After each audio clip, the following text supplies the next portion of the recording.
The crystal chandeliers of the Palo Alto Convention Center cast dancing light across hundreds of faces. Tech entrepreneurs in designer casual were mingled with venture capitalists in bespoke suits. At the center of it all stood Dr. Rajesh and Priya Malhotra, the legendary founders of CodeBridge Foundation, an organization that had brought computer science education to underprivileged communities across California. Priya, elegant in a silk sari with silver threading, addressed the crowd with the same passion she'd brought to classrooms for 30 years. "Tonight, your donations will fund coding boot camps for 500 students from low-income neighborhoods," she said, her voice carrying authority earned through decades of advocacy. "These young minds deserve access to the tech industry that has made our valley prosperous. We won't let predatory investors turn their community centers into luxury condos." Some guests shifted uncomfortably. The Malhotras weren't known for pulling punches. Near the back, their son Arjun tugged at his collar, feeling constrained by the formal setting. His muscular frame, honed through years as a Navy SEAL, seemed too large for the elegant suit he bought for tonight. He watched his mother work the room with practiced grace, the same warmth she'd shown at family dinners before their falling out 6 years ago. "You should talk to them," said a voice beside him. Sarah Chen, a prominent civil rights attorney with sharp eyes and sharper instincts, studied him carefully. "They miss you more than they'll admit, Arjun."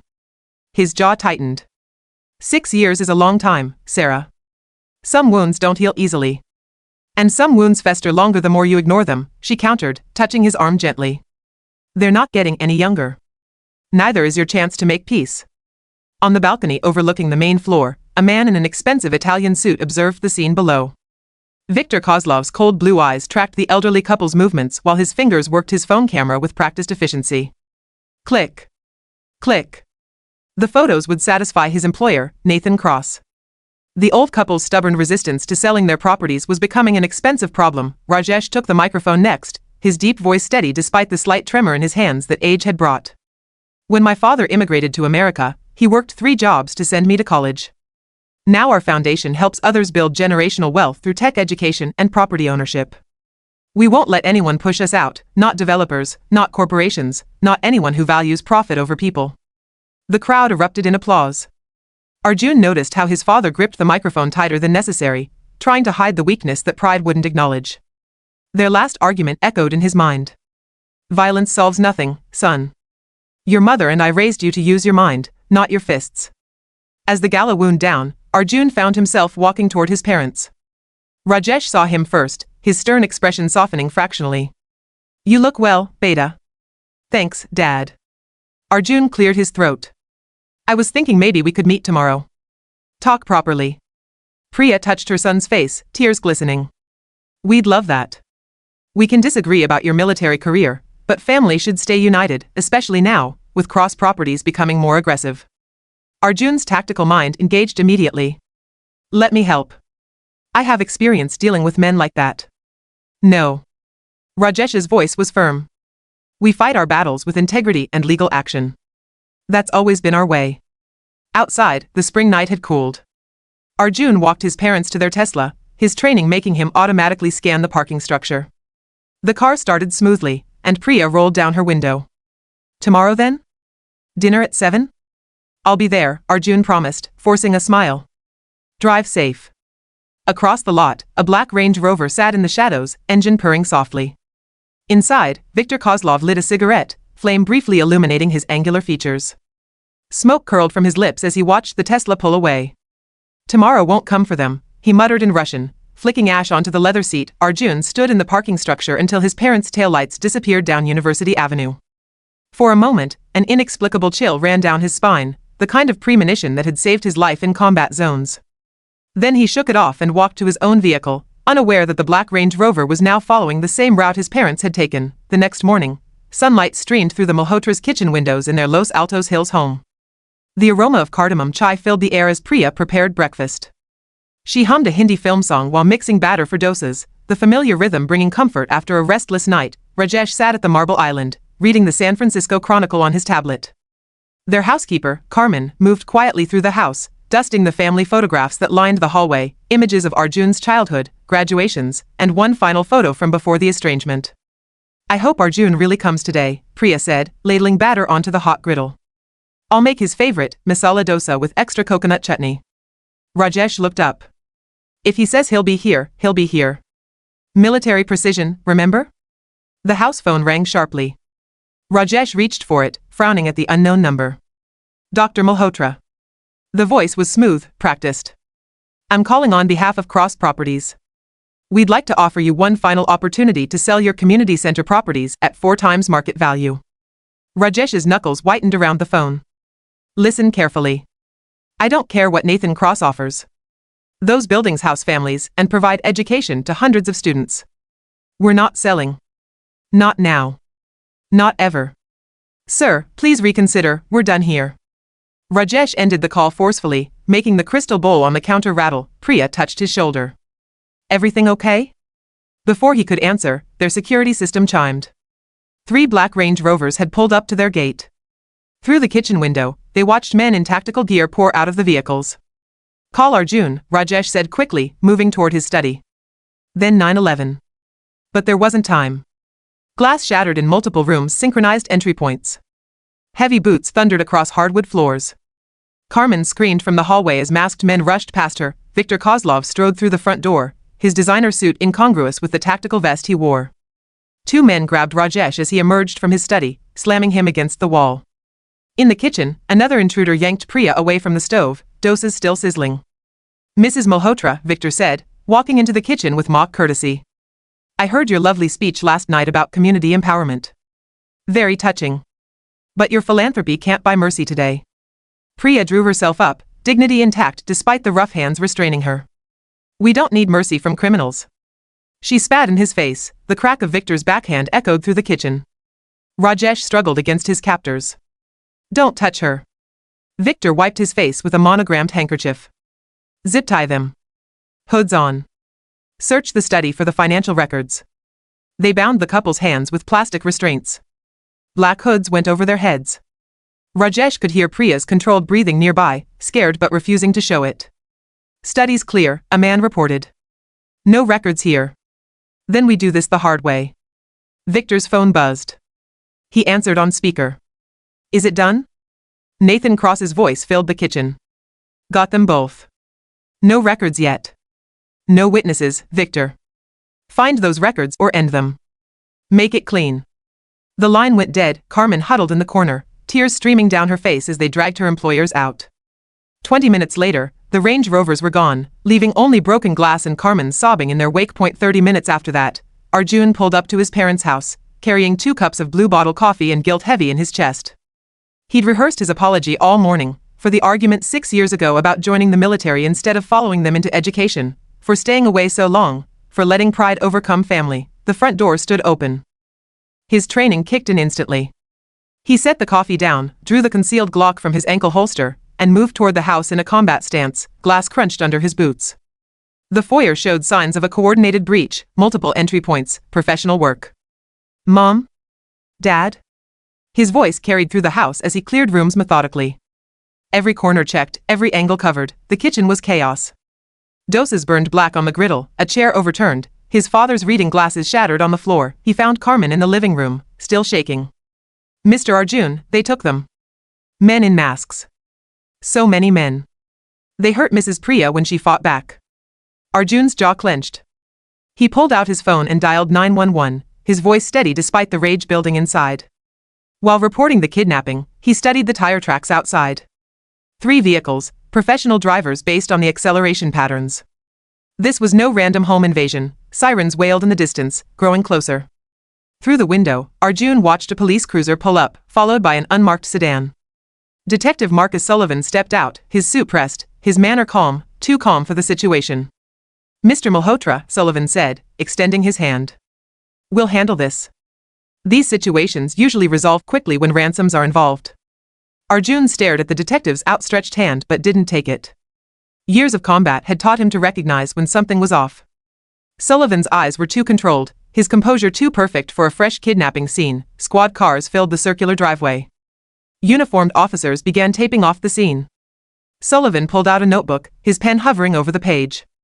Now, if you'll tell me exactly what you saw when you arrived. The living room felt hollow in the evening darkness. Arjun sat rigid on the edge of his father's leather chair, watching Detective Sullivan flip through his notepad with calculated slowness.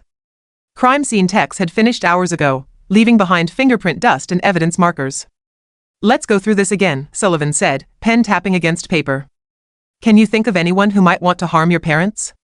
Business rivals? Disgruntled employees? Arjun studied Sullivan's face. The detective's expression remained neutral, professional, too professional. His questions felt rehearsed, his concern a thin veneer. They're respected community leaders who fund education programs, Arjun replied, keeping his voice level. The only enemies they have are developers trying to force them out. Sullivan's pen stopped tapping. Developers? Any names? Cross Properties has been pressuring them to sell. Nathan Cross specifically. Sullivan wrote something down, his handwriting deliberately slow. Nathan Cross. The real estate mogul. That's a serious allegation, Mr. Malhotra. He's a prominent businessman. The front door burst open. Saracen strode in, her heels clicking sharply against hardwood. Her lawyer's briefcase swung at her side, fury blazing in her eyes. 9 hours? She snapped at Sullivan. They've been missing 9 hours, and you're still taking notes? Where's the tactical response? The FBI? Sullivan closed his notepad with practiced calm. Miss Chen, we're conducting a thorough investigation. I have teams working around the clock. Like you found the Patterson family last month? Sarah's voice cut like steel. 4 days later. Case mysteriously closed. That was different, Mr. Malhotra. We'll have officers watching the house. Try to get some rest. Sullivan stood, straightening his tie. Arjun watched Sullivan leave, noting how the detective's shoulders never tensed despite Sarah's accusations. Years of combat had taught him to read people. Sullivan's relaxed posture spoke volumes. He's lying, Arjun said once Sullivan's car pulled away. He's not looking for them at all. Sarah set her briefcase down. The whole department's compromised. 4 families pushed out last month alone, all after refusing to sell to Cross Properties. Police ruled them personal matters and closed the files. Arjun moved to his father's study, flicking on the desk lamp. Help me search. Dad keeps everything documented. They combed through Rajesh's files for hours. Tax records, property deeds, letters from community center participants. Rajesh ran his organization with meticulous precision. In the bottom drawer, behind a false panel Arjun remembered from childhood, they found an encrypted external hard drive labeled simply Evidence Archive. Dad's backup system, Arjun explained, connecting it to the computer. He taught me this hiding spot when I was 12. The drive was encrypted. Sarah pulled up a chair, her legal expertise with financial documents proving crucial as they worked through the protection layers. At midnight, the screen filled with spreadsheets and transaction records. Look at this, Sarah pointed. Wire transfers from 8 different city officials, all to Crossbridge LLC. That's Nathan Cross's shell company. He's been buying votes to force property seizures through eminent domain. Arjun scrolled through the documents. Dad was building a case. Names, dates, account numbers, everything needed to expose the entire network. Arjun. Sarah grabbed his arm. This is dangerous evidence. If Cross knew your father had this, then we know why they were taken. Arjun stood, checking his weapon. And we know they're running out of time. Rain started falling as Arjun drove across Silicon Valley to his parents' temple. The Shiva Vishnu temple stood dark except for the oil lamps in the main hall. Priest Kumar was locking up when Arjun approached. Arjun, beta. The old priest's face creased with worry. I've been praying for them since I heard. Have they been here, Pandichi? Maybe seeking sanctuary? Father Kumar shook his head. No, but earlier around 1 o'clock I saw 3 black SUVs heading toward the old industrial park on Middlefield. Caught my attention because they were driving recklessly near the Montessori school. Arjun's pulse quickened. Which direction exactly? Down Middlefield toward those abandoned tech campuses. You know, where .com solutions used to be. Kumar touched Arjun's shoulder. Whatever you're planning, remember, justice without compassion destroys the soul seeking it. Right now, I just need to find them alive. The rain fell harder as Arjun parked his truck near the abandoned industrial complex. Through binoculars, he watched the seemingly empty lot. Most buildings were condemned, but one had fresh tire tracks leading to it despite the no trespassing signs. Security lights flickered, briefly illuminating the wet pavement. Arjun counted 4 cameras, 2 new for an abandoned site. His tactical training noted multiple sightlines, potential cover positions. Blood pounded in his ears as he checked his weapon one final time. The midnight rain drummed against his truck's roof, covering any sound he might make. He could feel time slipping away with each drop. Drawing his gun, Arjun opened the truck door. The familiar weight steadied his hand as raindrops pelted his face. He moved toward the complex's fence, becoming one with the shadows. Arjun moved through the rain-soaked industrial park like a phantom, his boots silent on wet asphalt. Security lights cast shifting shadows across rusted equipment and weather-beaten buildings. Every few seconds, thunder rolled overhead, masking his approach through the drumming rain, voices carried from a corrugated metal structure at the far end. Arjun pressed against a concrete barrier, listening. Harsh words echoed inside, punctuated by the sound of something heavy being moved. "The old man won't break," a voice growled with a Russian accent. "Neither of them will talk," Victor said. "Midnight's the deadline. We have to finish it." Another man replied, panic edging his tone. Cross said, "No mess." "What if?" Arjun's jaw tightened. He checked his watch. 11:52 p.m. Drawing his gun, he moved forward, using the shadows between security lights as cover. A guard stood smoking beneath an overhang, shoulders hunched against the rain. Arjun approached from behind, one hand reaching out. The guard never saw him coming. In seconds, the man was unconscious, zip-tied, and hidden behind an electrical box. 2 more guards patrolled the perimeter. Arjun tracked their movements, timing their routes. When thunder crashed again, he struck. The first guard went down with a precise chokehold. The second turned at the sound, but Arjun was already there, driving his elbow into the man's temple. The warehouse loomed ahead, its metal walls gleaming with rain. Through a gap in the doors, fluorescent light spilled onto wet pavement. Arjun crouched low, peering inside, his heart stopped. His parents knelt on the concrete floor, hands bound behind their backs. Rajesh's face was bruised, blood trickling from his lip, but his eyes burned with defiance. Priya sat straight back despite her bonds, dignity unbroken even in captivity. Victor paced before them, a pistol dangling from his hand. "Last chance," he snarled, grabbing Rajesh's collar. "Where are the financial records? Where's the evidence?" Rajesh looked up at him. "My father came to this country with nothing. Built a life through education and hard work. You think I'd let thugs like you destroy that legacy?" Victor backhanded him. "Your legacy?" He laughed harshly. "Your legacy dies tonight. Our names will mean something when yours are forgotten." Priya's voice rang out clear and strong. "You can kill us, but you can't kill the truth. It's already out there, waiting." Arjun moved toward the door, but before he could reach it, Victor spun toward Rajesh, rage twisting his face. The gunshot cracked like lightning. Rajesh slumped forward, Priya screamed. Arjun burst through the door, gun raised. Victor turned, shoving Priya roughly to the floor. Her eyes found Arjun's face. "Arjun," she whispered, hope and horror mixing in her voice. The second shot echoed off metal walls. Victor was already running, disappearing through a rear exit as Arjun fired. His bullet caught Victor's shoulder, drawing blood, but didn't stop him. A radio crackled nearby, abandoned by one of the guards. Nathan Cross's smooth voice filled the warehouse. "Clean it up. Make sure nothing traces back." The rain drummed on the roof as Arjun knelt beside his parents. Blood spread across the concrete, mixing with puddles from his wet clothes. With trembling hands, he untied their bonds, gathering them close. Rajesh's body was already growing cold. Priya's hand, still warm, fell limply from Arjun's grip. Her wedding ring caught the harsh fluorescent light, the same ring she'd worn for 42 years through every struggle and triumph. "I'm sorry," Arjun whispered, his voice breaking.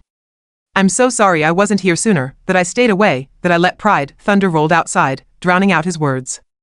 He held them, rocking slightly, remembering childhood cricket games in the backyard, bedtime stories from the Mahabharata, stern lectures about using his intelligence, proud smiles at his high school graduation. All the moments he'd taken for granted, now forever lost. "You won't die in vain," he vowed, his words barely audible above the storm. "Everything you built, everything you protected, I'll defend it. And I'll make them pay." Time slipped away as Arjun knelt there, his tactical training warring with his grief. He knew he should move, should gather evidence, should pursue Victor, but leaving meant accepting they were gone. Meant facing a world without their wisdom and strength. Finally, distant sirens pierced the rainfall. Arjun gently laid his parents down, arranging them with care. He wiped the blood from Priya's face, straightened Rajesh's collar one last time. The sirens grew closer. Arjun stood, rain from his clothes pooling around his feet. Dawn's first gray light filtered through the warehouse windows. He looked down at his hands, red with his parents' blood. The rain streaming from gaps in the roof slowly washed them clean. Drop by drop, metal doors creaked in the wind. Emergency lights flashed on wet pavement outside. Arjun took one last look at his parents, their faces peaceful despite everything. Then he melted into the shadows as police cars pulled into the industrial park, their sirens splitting the dawn. Morning sunlight streamed through grimy windows of the Mountain View diner where Arjun sat. His coffee had gone cold, untouched. Across from him, Sarah Chin leaned forward, her legal pad covered in rapid notes as Arjun finished describing the warehouse scene. My God, Arjun. Sarah's voice was barely above a whisper. We need to take this to the FBI. Agent Rodriguez in the San Francisco field office. She's been building a case against organized crime in Silicon Valley. She's clean. Arjun shook his head, his expression hard. They killed my parents in a location the police should have been monitoring. Sarah, the cops were nowhere near that site until after it was over. Someone made sure of that. You can't handle this alone, she pressed. This is bigger than revenge. Your parents had evidence, I have it. Arjun slid a tablet across the table. The decrypted files from Rajesh's hard drive filled the screen. Spreadsheets, property transfers, shell company records. Cross has been buying up properties through dummy corporations, laundering money through construction projects. The evidence proves everything. Dad was tracking it all. Sarah scrolled through the documents, her eyes widening. These digital signatures, half the planning commission is implicated. Building inspectors, precinct captains. She looked up sharply. Arjun, this is why they killed them. This could bring down Cross's entire operation and everyone he's bought. Including cops we don't know about yet, Arjun added. That's why we can't trust the system. A waitress approached. They fell silent until she refilled their cups and moved away. I need your help, Sarah, Arjun said quietly. But not with the FBI. Not yet.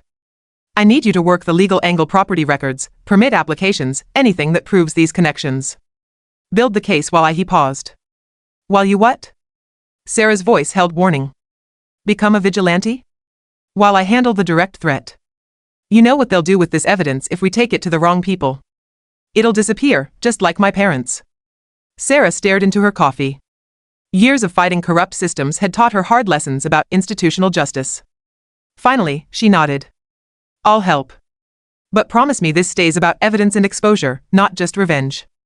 It's about justice, Arjun said. The kind the courts can't always deliver fast enough. He left cash on the table and stood. Sarah caught his arm. Be careful. Cross didn't build his empire by being careless with threats. By sunset, Arjun's safe house, a converted warehouse in East Palo Alto, hummed with tactical energy. Jackson Ghost Morrison arrived first, stepping out of a weathered pickup truck with his signature rifle case. The former Marine sniper moved with fluid grace despite his years, his gray eyes missing nothing as he surveyed the property. Still living off the grid, I see, Ghost commented, noting the solar panels and security cameras. Old habits.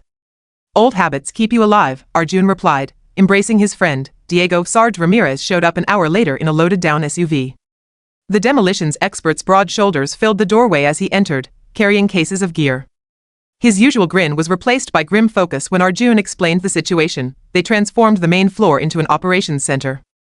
Maps covered one-wall Silicon Valley's industrial districts, known properties linked to Cross, surveillance photos of Victor's usual locations. Weapons and equipment lined a folding table, night vision goggles, suppressed rifles, communications gear, medical supplies. Victor's crew runs protection out of these 3 zones, Ghost said, marking locations on the map. He's got a dozen regulars, ex-military mostly from Eastern Europe. Disciplined but overconfident. Sarge examined satellite images on a laptop. Loading docks here and here would make good observation posts. I can wire them with motion sensors, give us early warning if they move product. Arjun studied incident reports he'd pulled from hacked police databases. Detective Sullivan requested lead on my parents' case within hours of the bodies being found. He's controlling information flow, redirecting resources away from actual leads. Sullivan's been on Cross's payroll for 3 years, Ghost confirmed. We ran into him on that cartel operation in Tijuana back in 22. He buried evidence for Cross's people then too. Then he's part of the target list, Arjun said flatly. We find Victor. We make him give up Sullivan's connection. Sullivan leads us to Cross's inner circle. They spent hours planning infiltration routes, mapping security patterns, identifying choke points. This wasn't revenge, it was a military operation. Each man fell into familiar roles, Ghost handling reconnaissance, Sarge preparing equipment, Arjun coordinating strategy. Near midnight, Arjun stood before the evidence wall. Photos and documents connected with red string showed the web of corruption spreading from Cross through Silicon Valley's power structure. At the center hung a surveillance photo of Victor leaving an upscale Palo Alto restaurant, his face twisted in a cruel smile. Arjun drew a red circle around Victor's image with a marker. The circle looked like crosshairs, like a target, like a promise. We start with him, Arjun said, his voice cold and certain. Ghost and Sarge stood beside him, their shadows merging on the wall. Arjun checked his weapon, the familiar weight grounding him. Outside, Silicon Valley's lights glittered like stars fallen to earth. Somewhere in that galaxy of neon and innovation, Victor waited, unaware that his hunters were coming. Night settled over the industrial district like a shroud. Moonlight glinted off metal siding as Arjun crouched behind a shipping container. Through his night vision goggles, the warehouse glowed in shades of green. 2 armed guards patrolled the perimeter, sloppy, predictable patterns. For heat signatures by the loading dock, Ghost's voice crackled in Arjun's earpiece from his rooftop position. 2 more inside the office. Security cameras? Arjun whispered. Disabled, Sarge confirmed from his position. Loops running. They're blind for 30 minutes. Arjun watched the guards complete another circuit. Moving in. Ghost, watch my 6. He slipped from shadow to shadow, years of SEAL training making him nearly invisible in the darkness. The first guard never saw him coming. Arjun wrapped an arm around the man's throat, applying precise pressure to the carotid artery. Within seconds, the guard slumped unconscious. Arjun zip-tied his hands and feet, then dragged him behind a dumpster. The second guard was lighting a cigarette when Arjun struck a quick leg sweep, an elbow to the temple. Another quiet takedown. Marcus secured him next to his partner. Dock teams rotating inside, Ghost reported. Side entrance is clear. Arjun moved to the metal door, Sarge joining him with a small toolkit. The lock took seconds to pick. They entered on silent feet, keeping to the edges where the concrete wouldn't echo their steps. The warehouse interior was a maze of crates and equipment. Voices drifted from an office overlooking the floor, Victor's lieutenants discussing shipment schedules. Arjun recognized one voice, Dmitry Volkov, Victor's second-in-command. Arjun hand-signaled to Sarge, indicating opposite approaches to the office stairs. They split up, working their way through the warehouse with practiced precision. A guard emerged from behind a forklift. Arjun grabbed him, clamping a hand over his mouth while applying a sleeper hold. The guard's eyes rolled back as consciousness faded. Clear left, Sarge whispered. Clear right, Arjun responded. Moving up. They ascended the metal stairs in perfect sync, boots silent on the grating. Through the office window, Arjun could see Volkov bent over paperwork, another man standing nearby. 2 more guards lounged against the wall, weapons slung carelessly across their chests. Arjun held up 3 fingers, counting down silently. At 0, they burst through both doors simultaneously. The fight was brutally efficient. Arjun swept the legs of the nearest guard while Sarge took down the other with a precise strike to the throat. Volkov reached for a pistol, but Arjun was faster, driving his knee into the man's solar plexus. The 4th man raised his hands in surrender. Smart choice, Arjun growled, securing Volkov to his office chair with zip ties. The other men were quickly restrained. You're dead, Volkov spat, his Russian accent thick. You don't know what you're walking into. Arjun backhanded him hard enough to split his lip. The evidence courier. Where's the meeting? What courier? Blood trickled down Volkov's chin. Arjun pressed the barrel of his suppressed pistol against Volkov's kneecap. Tomorrow's handoff. Location and time. Go to hell. Volkov's words cut off in a scream as Arjun squeezed the trigger, the suppressed shot punching through muscle just beside his knee, painful but not permanently damaging. Next one shatters the joint, Arjun said coldly. Location. Stanford Shopping Center, Volkov gasped through the pain. Underground parking. Noon tomorrow. Victor's meeting him personally. Why did Cross order the hit on the Malhotras? The old man's charity work, Volkov panted. He was buying properties Cross marked for development, turning them into community centers. Started asking questions about where construction money came from. The evidence proved money laundering, names, dates, shell companies. Cross couldn't let that surface. Arjun leaned in close, his voice deadly quiet. My mother. Did she suffer? Fear flickered in Volkov's eyes. It was quick. Victor wanted to drag it out, but Cross ordered it finished clean. Sarge placed a laptop on the desk, webcam light blinking. Recordings live. Repeat everything you just told me, Arjun ordered. All of it. 10 minutes later, they had a full confession recorded. Arjun encrypted the file and sent it to Sarah's secure server, ammunition for building the legal case. Please, Volkov begged as they prepared to leave. Cross will kill me for talking. Should have thought of that before helping murder innocent people, Arjun replied, zip-tying him more securely to the chair. Someone will find you eventually. Incoming vehicles, Ghost's urgent voice came through the radio. Multiple headlights on the access road. Too organized to be random. Arjun moved to the window. A line of black Range Rovers was approaching the warehouse, headlights cutting through the darkness. "Time to move," he ordered. "Ghost, cover our exit." "Sarge, prep the diversion." They headed for the back stairs, leaving Volkov and his men bound in the office. Whatever was coming, they needed to be gone before those vehicles arrived. Through the warehouse's rear exit, Arjun and his team emerged into the loading yard. Floodlights suddenly blazed to life, bathing the area in harsh white light. The familiar whoop of police sirens filled the air as unmarked cars boxed them in from three sides. Detective Sullivan stepped out of the lead vehicle, his service weapon held with casual confidence. His face showed no tension, just practiced calm that made Arjun's skin crawl. "Arjun Malhotra," Sullivan called out. "You're under arrest for assault and obstruction of justice. Put down your weapons." Arjun's jaw tightened. The pieces clicked into place: Sullivan's lackluster investigation, his controlled handling of evidence, his insistence on keeping Arjun away from the case. The detective wasn't just corrupt, he was Cross's inside man. "Assault?" Arjun challenged, keeping his rifle lowered but ready. "The only criminals here are the ones you're protecting." "I have shell casings from your weapon at multiple crime scenes," Sullivan replied smoothly. "Planted evidence is still evidence in court. Don't make this harder than it needs to be." Ghost's voice came low through the radio. "I've got an angle on 3 of them. Say the word." "Hold," Arjun muttered under his breath. He counted 9 officers beside Sullivan, all with weapons trained on them. Too many for a clean break without casualties. "Diversion ready," Sarge reported. "East side. On your mark." Sullivan took a step forward, his false sympathy now tinged with steel. "Your parents chose principle over survival. Don't make their mistake." The mention of his parents ignited something cold and deadly in Arjun's chest. "Now," he commanded, multiple things happened at once. Sarge triggered remote charges on a stack of empty drums, sending them crashing across the yard in a thunderous cascade. Ghost's rifle cracked 3 times from his elevated position, taking out floodlights. Darkness swallowed the yard. Arjun dove behind a concrete barrier as the night erupted in gunfire. "Contact rear." Sarge shouted. More vehicles were arriving. Victor's men, right on schedule. Arjun pulled a smoke grenade from his vest and hurled it toward Sullivan's position. Dense gray smoke billowed across the yard. He moved through it like a ghost, years of combat training taking over.